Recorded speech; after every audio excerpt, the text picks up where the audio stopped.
பாரக்கல்லாஹு ஃபீக்கும் அஹ்ஸனல்லாஹு இலைக்கும்.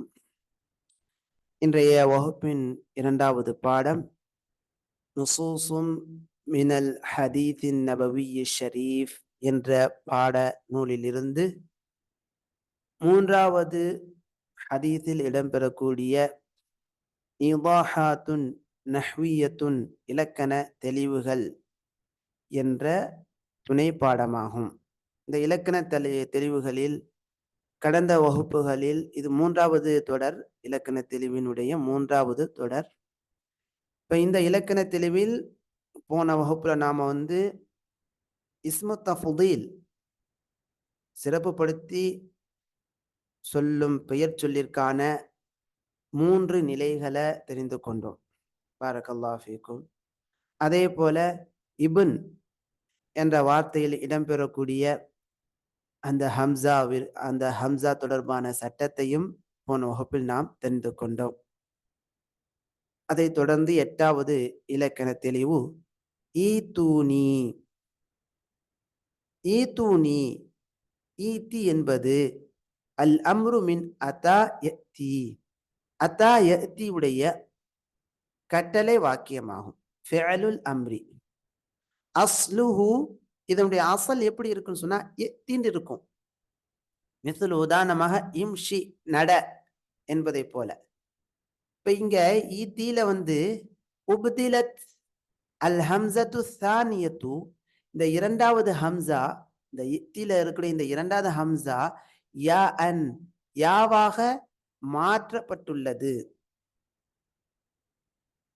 லி சுக்கூனிஹா அது சுக்கூன் பெற்று வருகின்ற காரணத்தினால், இந்த இரண்டாவது ஹம்சா சுக்கூன் பெற்று வருகின்ற காரணத்தினால். அதே போல வக்கஸ்ரில் ஹம்சத்தில் ஊலா, இந்த முதல் ஹம்சா கஸ்ரா பெற்று வருகின்ற காரணத்தினால் தி என்ற வார்த்தையில் இருக்கக்கூடிய இந்த இரண்டாவது சுக்குன் பெற்ற ஹம்சாவானது முந்திய ஹம்சா கஸ்ரா பெற்று வரக்கூடிய ஹம்சாவினுடைய இந்த ஹரக்காத்துக்கு தோதுவாக யாவாக மாற்றப்பட்டுள்ளது.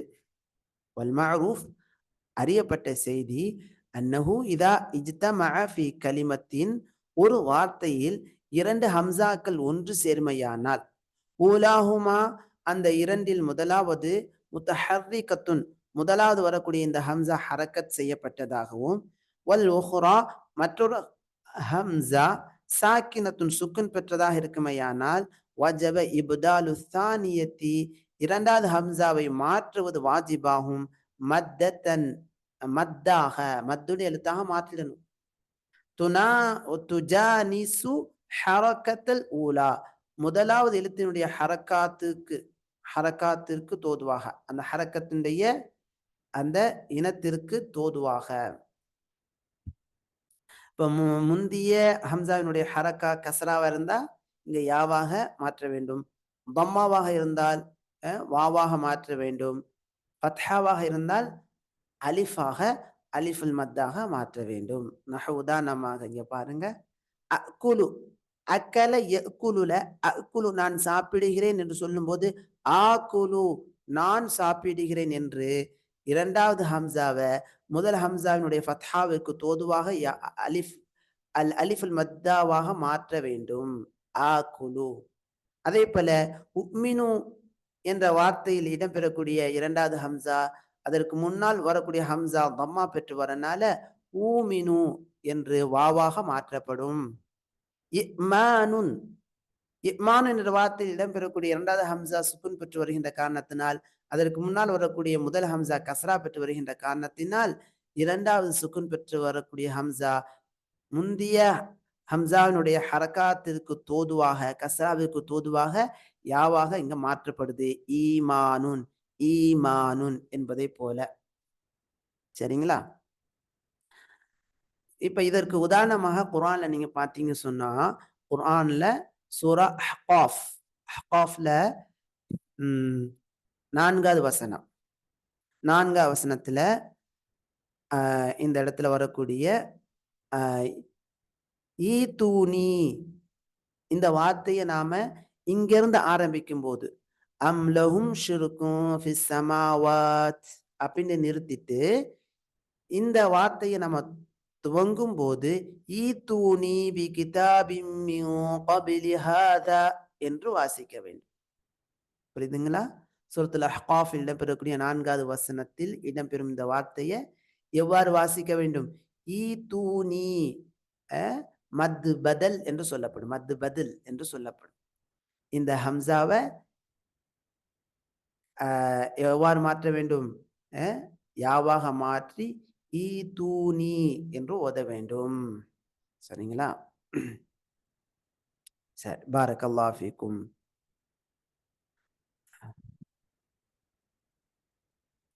இல்மு தஜ்வீதுல கூட இந்த பாடம் இடம்பெறுது. நீங்க இந்த பாடத்தை தெரிந்து கொள்வதாக இருந்தால் இல்மு தஜ்வீதுல 174வது பக்கத்துல வரக்கூடிய இந்த பாடத்தை நீங்க படித்து பாருங்க. சரிங்களா? பாரக்கல்லாஹு ஃபீக்கும். இப்ப இந்த வசனத்தை நாம சேர்த்து ஓதும் போது அம் லஹும் ஷிருக்கும் ஃபிஸ் ஸமாவாத்தி தூனி என்று ஹம்சாவிற்கு சுக்குன் வைத்து வாசிக்க வேண்டும். ஃபிஸ் ஸமாவாத் என்று நிறுத்திவிட்டு இங்கிருந்து ஆரம்பிக்கும் போது இந்த ஹம்சாவுக்கு கஸ்ரா வைத்து இந்த ஹம்சாவை யாவாக மாற்றி ஈ தூனி என்று வாசிக்க வேண்டும். இதான் சட்டம். சரிங்களா? பாரக்கல்லாஹு ஃபீக்கும். ஏன் நம்ம சேர்த்து வாசிக்கும் போது இந்த ஹம்சா இருக்குது அப்படின்னு சொன்னா, சேர்த்து வாசிக்கும் போது இந்த ஹம்சத்துல் வஸ்லானது விழுந்து விடும். அப்ப ஒரு ஹம்சா தான் உச்சரிப்பு ரீதியாக இருக்குது. அதனால இந்த ஹம்சால இருக்கக்கூடிய சுக்குனை அப்படியே வாசிக்கிறோம். ஆனா நிறுத்திட்டு இங்க நிறுத்திட்டு தனியாக இங்க எடுத்து வாசிக்கும் போது முதல் ஹம்சத்துல் வஸ்லுக்கு கஸ்ரா வருது. ஹம்சத்துல் வஸ்லுக்கு இங்க என்ன வருது? கஸ்ரா வருகிறது. எனவே அந்த கஸ்ராவுக்கு தோதுவாக இந்த 2வது ஹம்சாவை யாவாக மாற்றி ஈதூனி என்று வாசிக்க வேண்டும். சரி, பாரக்கல்லாஹு ஃபீக்கும். பாடத்துக்கு வாங்க. அம்மா வத்தி வஃபத்தி, ஆனா வத்தி ஃபத்தி அதுல வரக்கூடிய இந்த ஹம்சா பாருங்க விழாம அப்படி இருக்குது. ஃபதஊது ஃபீஹிமல் ஹம்ஸத்து ஸானியத்து, இந்த வத்தி நஅத்தில இந்த 2வது ஹம்சாவானது திரும்ப வந்துவிடும். ஏன்னா லிஸவாலில் ஹம்ஸத்தில் ஊலா, முதலாவது ஹம்சா நீங்கி விடுகின்ற காரணத்தினால். இப்ப ஹம்ஸத்துல் வஸ்லானது அதற்கு முன்னால் ஒரு வார்த்தை வரும்போது விழுந்துவிடும் என்று நாம தஜ்வீதுல படித்திருப்போம். நம்ம அதை வாசிக்க மாட்டோம். சரிங்களா? தலீம்ல கூட அந்த பாடம் வருது. அந்த அடிப்படையில இங்க இந்த இடத்துல எழுத்து வடிவத்திலேயே இந்த ஹம்சா போயிடும். எனவே 2வது ஹம்சாவானது சுக்குன் பெற்ற நிலையில இந்த இடத்துல வரும். وتحذف في هذه الحالة همزة الأمر لفظا وخطا, இந்த நிலையில் அம்ருடைய ஹம்சாவானது உச்சரிப்பிலும் எழுத்து வடிவத்திலும் போக்கப்படும். ஜாஅ ஃபில் ஹதீஸி, ஹதீஸ்ல வந்து இத்தூனி, அதாவது ஹம்சாவுக்கு மேல சுக்குன் வைத்த நிலையில பி இஸ்பாத்தில் ஹம்சதி, ஹம்சா அங்க இருக்கும் ஹம்சாவை தரிப்படுத்துவதன் மூலமாக வந்துள்ளது. ஏனென்றால் லிஅன்னல் லஃப்ஸ, வார்த்தையானது, நீங்க இங்க பாத்தீங்கன்னு சொன்ன ஹதீஸ்ல இந்த ஹம்சாவுக்கு மேல சுக்குன் வைத்து ஹம்சா யாவாக மாற்றப்படாம அப்படியே வந்திருக்குது. ஏன் அப்படி வந்திருக்குன்னா அதுக்கு காரணத்தை இங்க சொல்றாங்க. முந்திய வார்த்தையுடன் சேர்க்கப்பட்டதாக வருகின்ற காரணத்தினால், ஃபகால தூனி என்று சேர்த்து வாசிக்கக்கூடிய காரணத்தினால் இங்க ஹம்சா அங்க அங்க ஸ்தரப்படுத்தப்பட்டு இருக்கிறது. அதைத்தான் இங்க சொல்றாங்க. லிஅன்னல் லஃப்ஸ, வார்த்தையானது மௌசூலுன், இந்த வார்த்தையானது மௌசூலுன் சேர்க்கப்பட்டிருக்கிறது பிமா கப்லஹு, அதற்கு முன்னால் இருக்கக்கூடிய வார்த்தையுடன். ஃபகால் என்ற வார்த்தையுடன் சேர்க்கப்பட்டிருக்கின்ற காரணத்தினால் வாசிக்கும் போது ஃபகால தூனி, நம்ம குர்ஆன்ல கூட அந்த உதாரணத்தை சொன்னோம். ஃபிஸ் ஸமாவாத்தி தூனி என்று வாசிக்கும் போது இந்த ஹம்சாவை வாசிப்போம். இங்க நிறுத்திட்டு தனியாக எடுக்கும்போது தான் ஈத்தூன் என்ற சட்டம் வரும். அதே போலத்தான் இங்கேயும் இந்த ஹதீஸிலும் நம்ம இந்த வார்த்தையுடன் முந்தைய வார்த்தையுடன் சேர்க்கப்பட்டதாக வாசிக்கவில்லை என்றால் ஃபகால என்று நிறுத்திட்டு இந்த வார்த்தையை மட்டும் எடுத்து வாசிப்பதாக இருந்தால் ஈதூனி என்று வாசிக்க வேண்டும். ஈதூனி என்று வாசிக்க வேண்டும். பாரக்கல்லாஹு ஃபீக்கும். ஆனா ஃபகால என்ற வார்த்தையுடன் சேர்த்து வாசிக்கக்கூடிய சமயத்தில் ஃபகால தூனி என்று வாசிக்க வேண்டும். இதான் சட்டம். இதைத்தான் இங்க விளக்குறாங்க. சரி, அடுத்து ஈதூனி நம்ம இங்க தனியா வாசிக்கும் போது ஈதூனி ஈதூனி என்று வாசிக்க வேண்டும். ஈதூனி பிஸ்ஸிக்கீனி, கத்தியை என்னிடம் கொண்டு வாருங்கள். அஷுக்குஹு, அந்த அந்த குழந்தையை நான் பிளந்து விடுவேன். ஹுனா அஷுக்கு என்பது மஜ்சூமுன் பித்தலபி. இந்த முன்னால வந்திருக்கக்கூடிய இங்க ஈதூன் என்பது அம்ரு ஃபஅல்.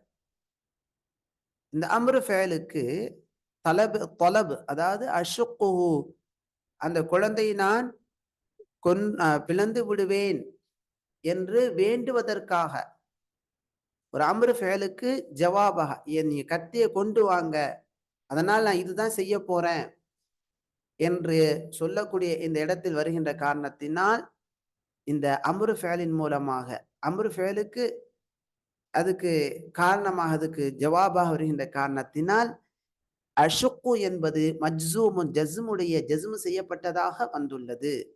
அஷுக்கு மஜ்சூமும் பித்தலபி, ஃபஅலுல் அம்ரை கொண்டு ஜஸ்ம் செய்யப்பட்டதாக இது இருக்கிறது.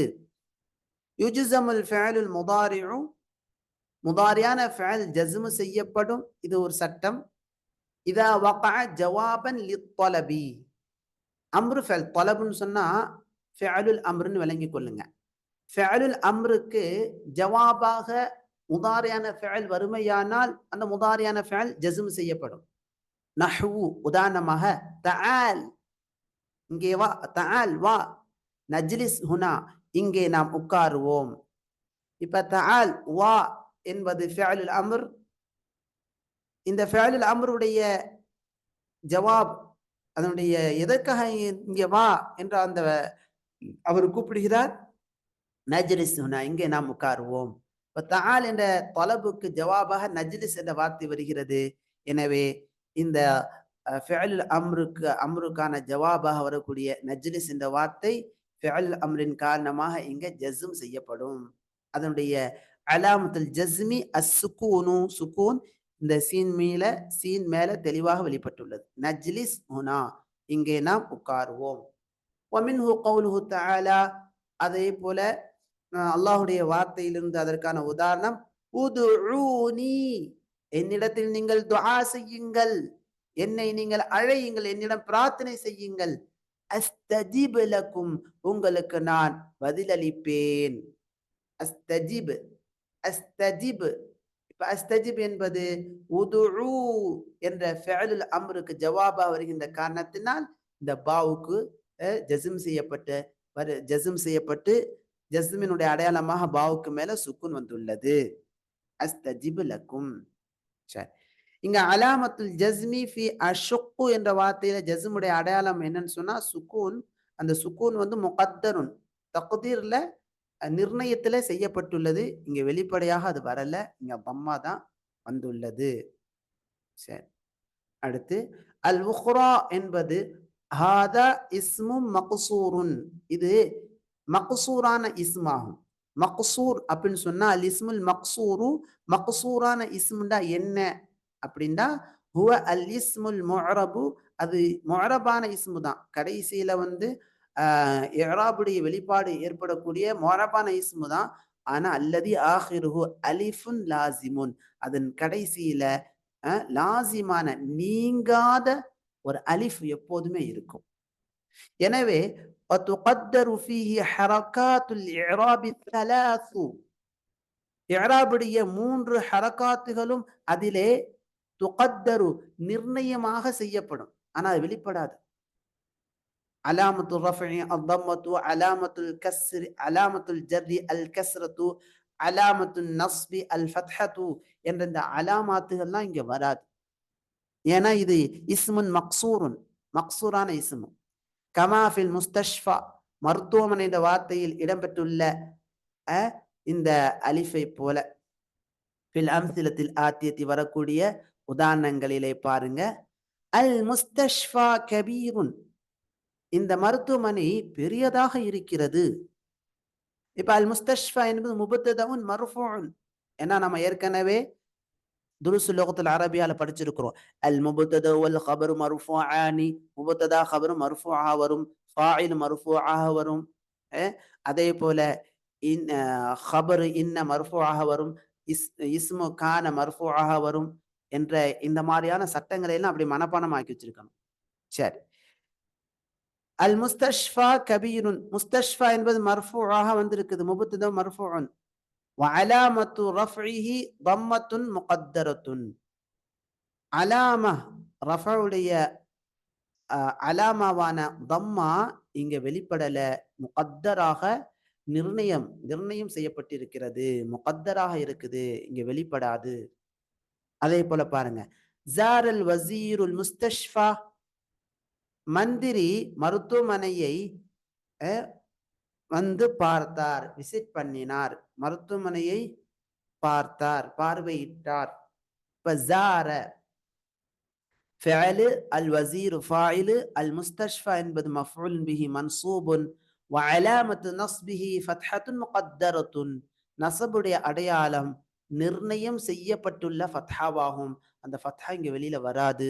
ஏன்னா இந்த கடைசில அலிஃபுன் லாசிமத்துன், நீங்காத ஒரு அலிஃப் இருக்கிறனால.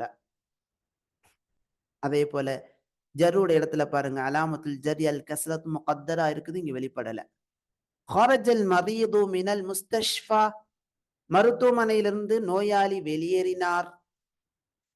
மஜ்ரூருன், இங்க முஸ்தஷ்ஃபா என்பது பிமின், ஜர்ருடைய எழுத்தான மின்னின் மூலமாக ஜர்ரு செய்யப்பட்ட இஸ்மாக இருக்கிறது.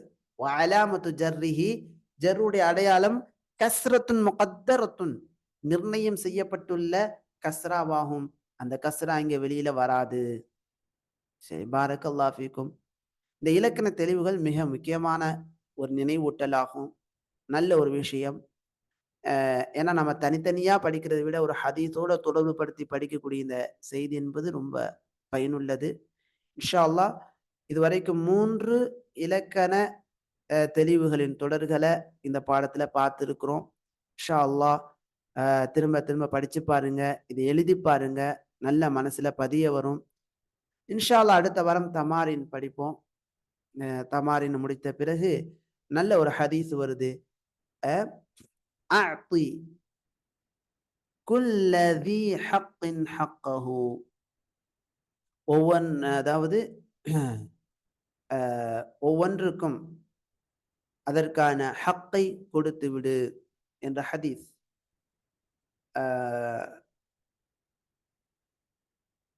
அபு தாவூத் ரலியல்லாஹு, அதாவது அபு தர்தா ரலியல்லாஹு அன்ஹு, மேலும் சல்மானுல் ஃபார்சி ரலியல்லாஹு அன்ஹு தொடர்பான நல்ல ஒரு ஹதீஸ், ரொம்ப நிறைய தகவல்கள் கொண்ட ஒரு ஹதீஸ். இந்த மாதிரியான ஹதீஸுகளை நாம படிக்கும்போது சட்டங்களும் நினைவுக்கு வரும். இது இடம்பெறக்கூடிய நுட்பமான விஷயங்கள், இலக்கண சட்டங்கள், வாழ்க்கை தொடர்பான சட்டங்களும் நமக்கு நினைவுக்கு வரும். பாரக்கல்லாஹு ஃபீக்கும். இன்ஷா அல்லாஹ் இந்த நூலில் இடம்பெறக்கூடிய அனைத்து பெரும்பாலான ஹதீஸுகளும் நமக்கு மறக்காமல் வாழ்க்கையில் அவ்வப்போது நினைவுக்கு வரக்கூடிய ஹதீஸுகளாக இருப்பதை நம்ம பார்க்கலாம். அல்லாஹு தஆலா அருள் புரிவானாக. உண்மையில இந்த ஹதீஸுகளை இலக்கண தெளிவுகளுடன் அதே போல வார்த்தை விளக்கங்களுடன் படிக்கும்போது, தமாரின்களை ஒப்பிட்டு படிக்கும்போது மிகவும் பயனுள்ளவைகளாக இந்த ஹதீஸுகள் இருக்கும். இன்ஷா அல்லாஹ். அல்லாஹு தஆலா ஹதீஸுகளை படித்து வாழ்க்கையில் செயல்படுத்த உதவி புரிவானாக. பாரக்கல்லாஹு ஃபீக்கும். பாடத்தில் சந்தேகம் இருந்தால் இன்ஷா அல்லாஹ் கேளுங்கள்.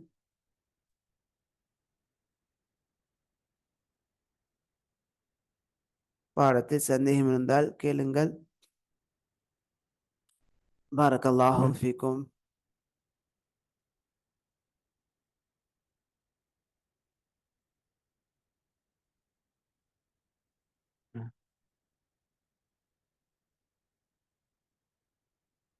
பாடத்தை முடித்துக் கொள்வோம் இன்ஷா அல்லாஹ். இப்ப சந்தேகம் இருந்தால் கேளுங்கன்னு சொல்லிட்டு, கொஞ்ச நேரம் வெயிட் பண்ணிட்டு டக்குன்னு நாம முடிக்க போறோம். சந்தேகம் உள்ளவங்க நீங்க டைப் பண்ண லேட் ஆகுதுன்னு சொன்னா, ஆ அ வெயிட் அந்த மாரி ஏதாவது ஒரு மெசேஜ டக்குன்னு போட்டுட்டு, நீங்க வந்து டைப் பண்ண ஆரம்பிக்கலாம். உங்களுடைய அந்த மெசேஜ பார்த்துட்டு நம்ம வெயிட் பண்ணிக்கிட்டு இருப்போம், நீங்க டைப் பண்ற வரைக்கும். இப்ப எந்த ஒரு இதுவும் வரல அப்படின்னு சொன்னா, நாம டக்குன்னு நம்ம முடிச்சுருவோம் இன்ஷா அல்லாஹ். ஏன்னா, ஒவ்வொருத்தவங்களுக்கு வேலைகள் இருக்கலாம். அ ஆகையால இந்த ஹதீஸில் அடுத்து வரக்கூடிய ஹதீஸில் இடம்பெறக்கூடிய வார்த்தையின் அடிப்படையில் "அஅ்தி குல்லதி ஹக்கின் ஹக்கஹு" ஒவ்வொன்றுக்கான ஹக்கை கொடுத்து விடு என்ற அடிப்படையில் அந்தந்த நேரத்தில் நம்ம பாடத்தை முடிப்பது மிக பயனுள்ளதாக இருக்கும். சுப்ஹானக அல்லாஹும்ம பிஹம்திக அஷ்ஹது அன் லா இலாஹ இல்லா அன்த அஸ்தக்ஃபிருக வ அத்தூபு இலைக். அஸ்ஸலாமு அலைக்கும் வ ரஹ்மத்துல்லாஹி வ பரகாத்துஹ்.